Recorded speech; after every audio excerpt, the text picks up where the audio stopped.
Today on the channel, I've been living after midnight since the 80s, but today on the channel, it's time for a little NECA London after midnight with the ultimate Professor Burke. And the spirit of Ultimate Warrior will run forever!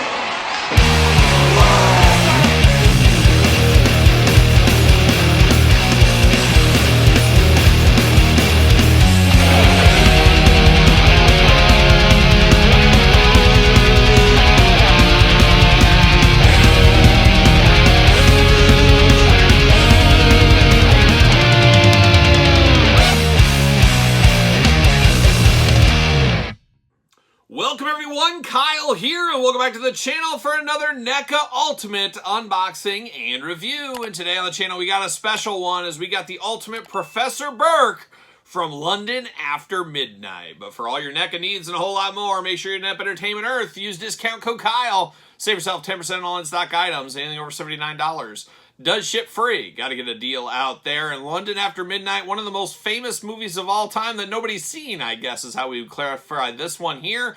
As we do know, and maybe you don't, and I'll give the abridged version here. I think it was like 1955, I want to say. The last known copy of this movie was actually destroyed. The great MGM fire back in the day. And there's been fires and things. There's been audio lost. There's been music lost. There's been movies lost over the years. But unfortunately, nobody has seen this film since 1955. Now, there's been remakes, I guess, kind of. Turner Classic Movies try to use some stills and use some of the script to make the movie back together. Obviously not going to be quite the same thing. Todd Browning, the director of this movie, a lot of us remember from some of his other movies way back in the day, once again, but a very famous director. Redid this movie kind of with Bela Lugosi as well, but it would be great to see the original lost version of this, and there's always a hope somewhere out there somebody has one, and we've seen lost films in the past, of course, found in like Russia or found in like Argentina, things like that. So there's always a possibility, a sliver of hope one day this might be found somewhere and it would be one of the greatest discoveries of all time. Like a young Indiana Jones, what it would be right there. But as of right now, as we sit at this very table doing this review, the movie is still lost. So it's one of those things you kind of do in your brain together. And I don't know if you guys are aware of this, and Todd McFarlane over on the couch, I know you're aware of this. But of course, I am one credit away. One class away from a minor in film. So anybody better to do this than me? A guy that's seen barely any films? I don't know, maybe. But I am one class away from a minor in film. One of these days, going to complete that. Hopefully you'll be on the journey for me. Maybe even help me study for a test or two. But this film, very, very famous, and a lot of that has to do with, of course, Lon Chaney. Not Lon Chaney Jr., that old whiny Larry Talbot, as my dad would say. Shout out to my dad. He would be great in this video here, even though he knows nothing about this. He's told me, I don't know anything about this London After Midnight. But he knows a thing or two about Lon Chaney. He could definitely give us some of that going on. And Lon Chaney, not necessarily a song and dance man like myself, but more of a makeup artist himself and actor, of course. One of the greats of all time in the silent film era. And some of the magic he did with the makeup over the years, absolutely breathtaking and beautiful right here as well. And his stuff has inspired people from years to this day, I would say, especially the London After Midnight Professor Burke. Heck, Gene Simmons, bringing a little rock and roll, even has said the cape of Professor Burke is what inspired him to have his cape. Of course, cape season year-round in his early days of Kiss as well. So there's a lot of needles and threads throughout pop culture based on what Lon Chaney brought to the table, and Professor Burke being one of his major things that nobody really ever got to see. So a wild one right here, and a wild one at the table is, of course, we're going to do this review like we do all the other reviews on the channel. We're going to take a look at the packaging. We're going to talk about it. We're going to unbox it. We're going to talk about it. We're going to see where it goes from there. And an interesting one, I am not sure how well this one is going to sell. Because let's be honest, let's take that business step back. We go to our Target stores and stuff, and we see RoboCop sitting around. We see the Scream Ghost sitting around. We see Leatherface from time to time. We see Chucky. We see a lot of different horror figures, kind of warming the pegs. Well, those are at least pop culture, very reminiscent, very well-known characters that a lot of people resonate with. Not a lot of people resonate with this one because there's very few people, if any, left on the planet that actually saw this movie to begin with. So it's a weird thing, but I do love NECA putting that business hat on and taking some chances. What? Todd says he doesn't like NECA. He doesn't like NECA taking chances, and that you should buy all the Todd McFarlane figures you can find. Well, Todd, to each their own, to each their own. You're not totally wrong, but you're not totally right either. But Todd McFarlane and NECA, Both having Ultimate Editions, both having figures out there, but I am liking the chances that are being taken with this figure here. But without further ado, let's see what all the fuss is about. And let me tell you, there's fuss, especially over on this channel here. Lon Chaney at the top, London After Midnight. And like a young Rob Halford, like I said, we're living after midnight over here. Like a young Midnight Rockers back in the AWA back in the day. Of course, the ultimate Professor Burke, kind of a professor, obviously, but also kind of a vampire as well, looking interesting there. London After Midnight, and of course, the Babadook, you ever seen that one? Based off Professor Burke as well. Like I said, a lot of influences over the years. Another London After Midnight on the side there, and then, of course, the back. Some more glamour shots, and is that a full moon I spy? Watch out for the full moon, that's when trouble hits. NECA on the top there, nothing too fun on the bottom. It does say Chaney Entertainment. Oh, lay out the chains, of course. And there it is. There's that old Gene Simmons-like cape over there. Shout out to the Demon. Shout out to Gene Simmons. Shout out to Charisma. Let me hear Charisma one time. Gene in the solo band. Hopefully he plays that in the set list. Looking good. Got all kinds of stuff going on. Let's pull the old Professor, the Mad Professor, the Crazed Professor.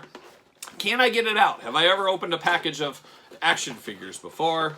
And like I said, it'll be really interesting where this one goes in the future as far as retail. Oh my gosh, Todd, there's enough clip ties in here to make you blush. Right over from the couch. Where's Mark Summers today? Did he join you? No? Well, Mark took the day off. He took the physical challenge, I guess. Who knows? Oh, he went to the mall with his wife, so that's a truly physical challenge. We've been there. We've been there. But there he is in the old plastic prison. Gonna take this offline, get the old Professor out of the package, and we'll be back talking a little London After Midnight. I took the city about 1 a.m., loaded, and now we got Professor Burke out of the package like a young KK Downing and Glenn Tipton, and a young Ian Hill as well. But we got extra hands with him, 2 splayed out hands over there. We do got kind of a little finger pointing hand, gripping hand on this side. We do get a little holding hand here, I guess maybe for this lantern. We'll dive into that. And then we do get a little bit one of those hands. A little one of these. Professor Burke giving you one of these. Hey, shooter. Hey, kid. Giving you one of these, I guess. We do get some extra hands there.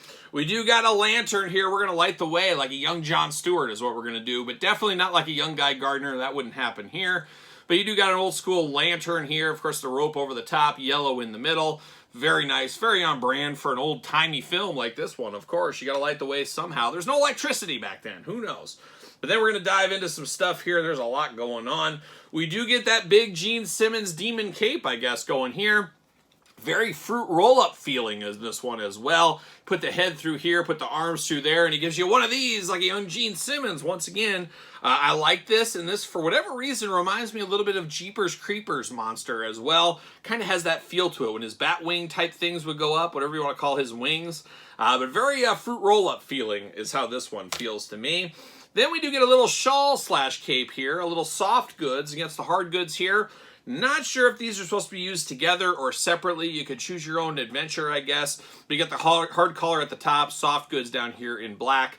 Once again, looking very old-timey. But now we're going to get down to the head sculpts here. And, of course, that's where the magic happens with, of course, Lon Chaney. A master of the magic effects. Of course, way ahead of his time.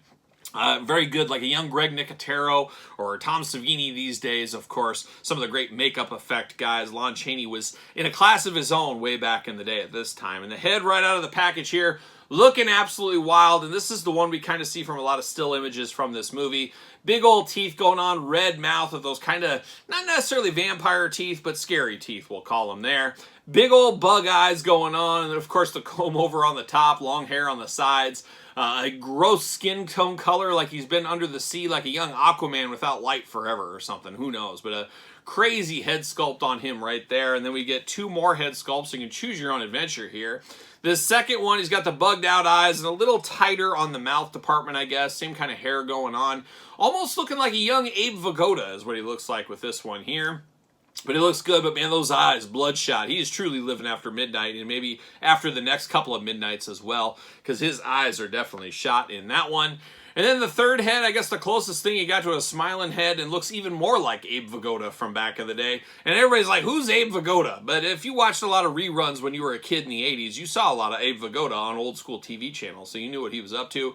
But he almost looks like he's been celebrating 420, and how fitting we're in 420 as I'm filming this right now. So maybe, who knows, Professor Burke, Abe Vigoda, they're all partaking in a little 420 festivities. Not me, but maybe them, There you go.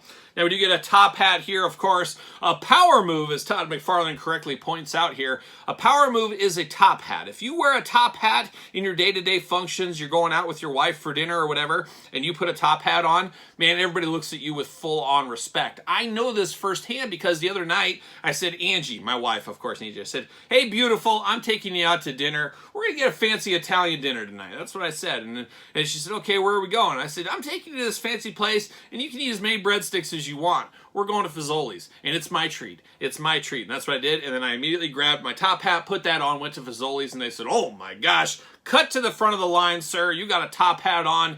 We're going to load you up with the breadsticks to start here before you even get your order in. And then they brought it all to my table. They even got refills for me. So that's what happens. Little things like that. You put a top hat on, you're eating good in the neighborhood at Applebee's or Fazoli's if you're so lucky. So power move with the top hat there. But now we're going to dive into Professor Burke here. Now, first thing, he does got this shawl / coat, whatever you want to call it. Another old-timey power move to have a shawl like this. It just keeps those shoulders warm. Definitely good here. But we do have one of those going there. And then besides that, man, he's got a lot of layers. It must be cold in London after midnight because he's got a lot of layers to this one. Now he's got an overcoat over the top here, and then underneath that, you got a little three-piece suit going on. I mean, if you're going to be a crazy murderer, you're going to be doing things like that, it seems like an awful lot of work to get all these clothes on. You're like, well, I'm going to go murder somebody, but first, let me put an hour's worth of clothes on, and then I'll get out the door. And that's the way it goes. It's like, Todd, you going to play a charity hockey game. It takes you forever to get ready and suited up. Suited and booted with Todd McFarlane on the couch, of course. But looking wild here, of course, black throughout going on. Black sleeves on him, just a very old-timey look to him. That's what he looks like. And then a bow tie you could set your watch to. I wonder if he could pull a thing and it'll spin on it. Wouldn't that be something? That would really spook the people out. But all in white there, looking pretty good. Talked about the open hands on him. Not a lot to really fuss about with this one here. Really, the magic is in the head sculpt of this, because you take the head off this, just looks like an old-timey guy. Could be a gravedigger, a pallbearer, or something like that. Could be a guy going to a restaurant, an old-timey dance club. Who knows? Maybe a horse and wagon, buggy, something like that. I don't know. But besides that, the head is what really brings this one alive, and that is the star of the show, if you ask me on this one here. But of course, arms go around for us. Single jointed elbows, side to side. Very tight articulation on these per NECA usual. Hands back and forth, side to side removable. Of course, head removable. Back and forth, up and down, side to side. Usual stuff there. But man, beautiful facial expressions on this one. And I believe we saw this figure for the first time at San Diego Comic-Con 2023, if I'm not mistaken. And I remember saying, oh my gosh, it's London After Midnight.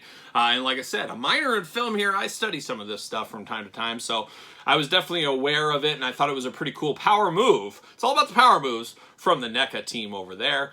Of course, leg does go up, single jointed knees, side to side at the knees, ankles back and forth, side to side. Usual NECA articulation here. Of course, does he fit on a ringside collectible Mattel stand? Use discount code Kyle, save 10%. What do you know? Fits on a stand right there. Not too shabby. No. Now, for somebody like me that loves the lore of this, loves the Lon Chaney, loves a little bit of this stuff, not a big Phantom of the Opera guy, though, as we've talked about on the channel, I just love this. I love what this represents in action figure form. I love companies that take chances every once in a while, and I feel like NECA did take a chance with this. I don't think this is going to set the world on fire. This is one of those ones that's going to come, it's going to go, and I could see people like 5-6 years from now being like, man, I need this one, and this would be like a $200 figure or something like that, because it's so niche. It's such a niche item that it's not going to be for everybody, and a lot of people miss out, and new people come into the history of movies, things like that, and they're like, man, I wish I really had this, because I could be wrong. This is the first Professor Burke figure I do remember in action figure form, so there's something special right there as well. It's definitely the first one I ever owned, so definitely a special piece, but it's definitely not going to be for everybody. It's not as iconic to the majority of people walking the streets in this day and age as a Chucky, a Leatherface, a Freddy Krueger, a Jason, a Michael Myers, and so forth.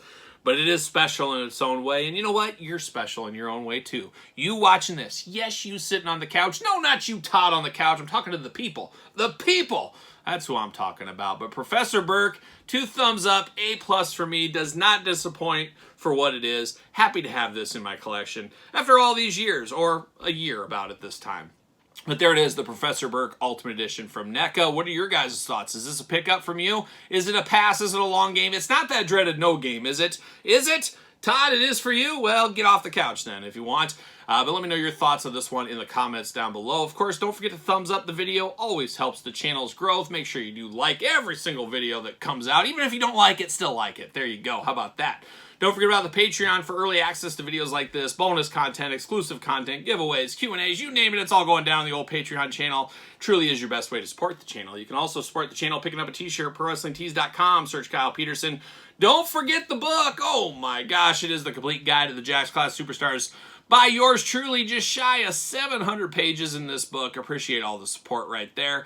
A lot of fun putting this one together. A labor of love if there ever was one. Appreciate the support on the book. And of course, you want to hit me up on social media, SirPaul64 on the X, _Kyle_Peterson on Threads, and on Instagram. So, like a young Rob Halford, we're living after midnight with London after midnight. And I'll see you guys all real soon.